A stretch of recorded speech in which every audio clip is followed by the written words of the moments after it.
என் பெயர் சானந்தனா. தேவகோட்டை செம்மன் மாணிக்க வாசகம் நடுநிலைப் பள்ளியில் 7ஆம் வகுப்பு படிக்கிறேன். தமிழகத்தில் விலையில்லா இரும்புச்சத்து மாத்திரையின் பயன்கள். இரும்புச்சத்து என்பது நமது உடலிற்கு தேவையான ஒரு ஊட்டச்சத்து ஆகும். இரும்பு குறைந்த அளவில் தேவையான மிகவும் அவசியமான ஒரு சத்து ஆகும். இது இயற்கையில் பெருமளவு காணப்படுகிறது.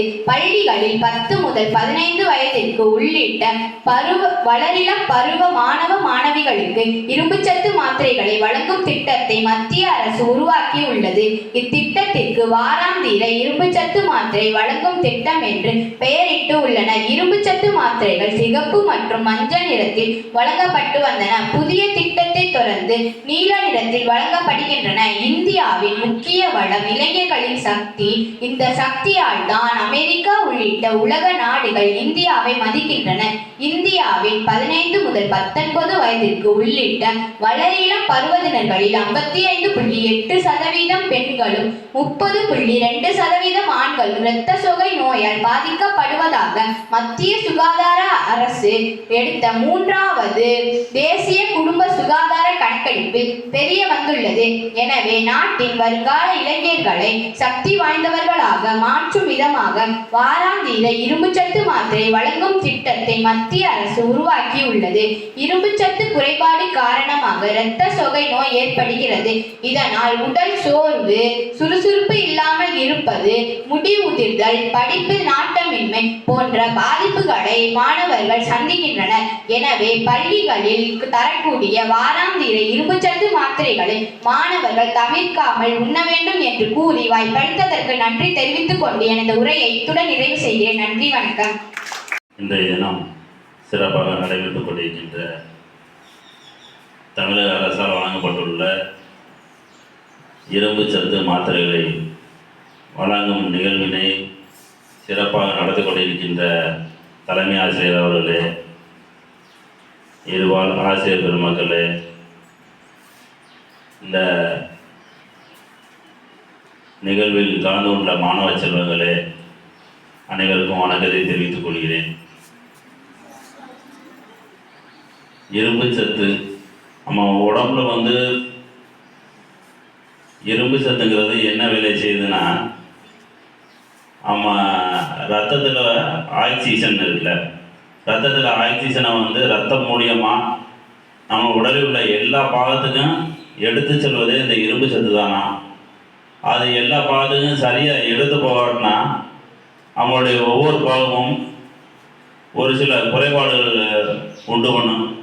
ஏன்னா சரியாக நடக்க முடியாது, ஒரு சோம்பலாக இருக்கும், உடம்பு வலியாக இருக்கும், ஒரு எந்த நேரம் பார்த்தாலும் ஒரு மந்த நிலையில் இருக்கும். அதனால் ஆக்சிஜன் எல்லா பாகத்துக்கும் சரியாக போனால் தான் நம்மளுடைய உடல் சுறுசுறுப்பாக இருக்கும். எப்படின்னா சுவர் இருந்தால் தான் சித்திரம் பாக, அப்படி நம்ம உடம்பு நல்லா இருந்தால் தான் நம்ம நல்லா படிக்க முடியும்.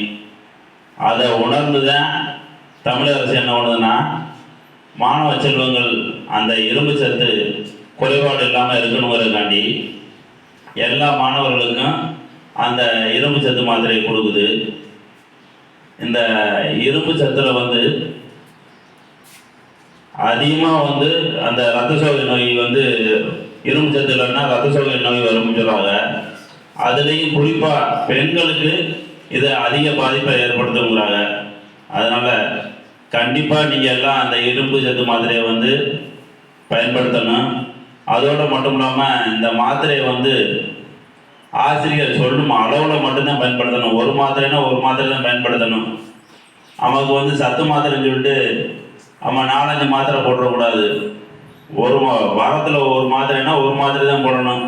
கூட குறைச்சி போட்டு அதுவே நமக்கு ஒரு பின்னாடி ஒரு பிரச்சனையை உண்டு பண்ணிடும்.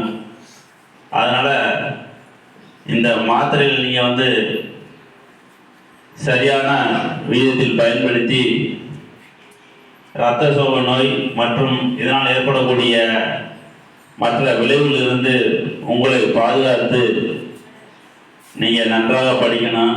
ஏன்னா மாணவ செல்வம் தான் அவன் இந்தியாவின் எதிர்காலங்கிறாங்க. நீங்கள் நல்லா இருந்து நல்லா படித்தாதான் நம்மளுடைய நாடு முன்னேறும். வணக்கம், என் பேர் எம். திருக்கா தேவகோட்டை சேர்மன் மாணிக்க வாசகம் நடுநிலைப்பள்ளி 7ஆம் வகுப்பு படிக்கிறேன். சார் பேர் வந்து திரு சுந்தரலிங்கம் சொல்லியிருந்தாங்க. சார் சொல்லியிருந்தாங்க நம்ம உடம்புல வந்து இரும்பு சத்து தான் வந்து நம்ம உடம்புல உள்ள மற்ற பகுதிகளுக்கெல்லாம் ஆக்சிஜனை வந்து எடுத்துட்டு போகுது. அப்படி இரும்பு சத்து வந்து குறைவா இருக்கு, அதை வந்து எடுத்துட்டு போகலைன்னா நம்ம வந்து ரொம்ப சோம்பேறியா இருப்போம், நம்மளால வந்து சரியா படிக்க முடியாது அப்படின்னு சொல்லியிருந்தாங்க. நம்ம வந்து ஆரோக்கியமா இருந்தாதான் நல்லா படிக்க முடியும். அதனால வந்து நம்ம வந்து இந்த இரும்பு சத்து மாத்திரையெல்லாம் வந்து டீச்சர் சார் குடிக்கலாம் நம்ம வந்து எடுத்துக்கணும்னு சொல்லியிருந்தாங்க. அதுக்கப்புறம் சார் சொல்லியிருந்தாங்க இரும்பு சத்து மாத்திரையை வந்து இப்போ வந்து ஒரு வாரத்துக்கு வந்து ஒன்று தான் சாப்பிடணும். நம்ம வந்து டீச்சர் சார் சொல்கிறபடி தான் எடுத்துக்கணும். நம்ம வந்து இரும்பு சத்து மாத்திரை தானே, நம்ம வந்து நிறையா சாப்பிடலாம்லாம் சாப்பிடக்கூடாது அப்படின்னு சொல்லியிருந்தாங்க. அப்புறம் வந்து இந்த இரும்பு சத்து வந்து கம்மியாக இருந்தால் இரத்த சோகை நோய் வந்து உண்டாகும். இந்த நோய் வந்து அதிகமாக வந்து பெண்களை வந்து பாதிக்குதுன்னு சொல்லியிருந்தாங்க. அதுக்கப்புறம் சார் சொல்லியிருந்தாங்க நம்ம வந்து நல்லா படிக்கணும் அப்படின்னு சொல்லியிருந்தாங்க. சார் வந்து எனக்கு ரொம்ப பிடிச்சிருந்துச்சு. சார் வந்ததுக்கு வந்து நன்றி சொல்லிக்கிறேன். நன்றி, வணக்கம்.